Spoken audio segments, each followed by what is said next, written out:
Yoki uchala mana yangi traklarda nimaga oldi aksilni og'ir desanglar, bular qanaqadir yangi naвороченный sistemada chiqargan Idle Reduction System Equipment deb. Ana bu trakka 230 pound. Ana naвороченный 860 Volvo olsanglar, uniki undan ham ko'proq mana aksillari вообще qanaqadir g'alati ishlangan.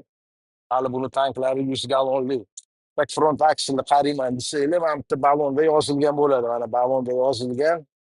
Ana singlda 7160 pound. Mana shuni ikkitaga ko'paytirsanglar, to'g'risini oldi aksingiz necha pound ko'tariladi. Agar yo'q, u ham yetarli bo'lmasa, mana bitta front aksel,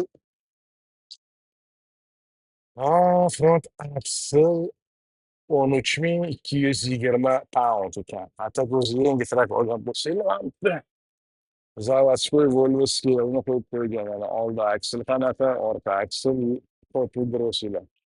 Real Zillow bo'ladi, chunki orqaga treyler ulanmagan. Shunda ko'rasizlar.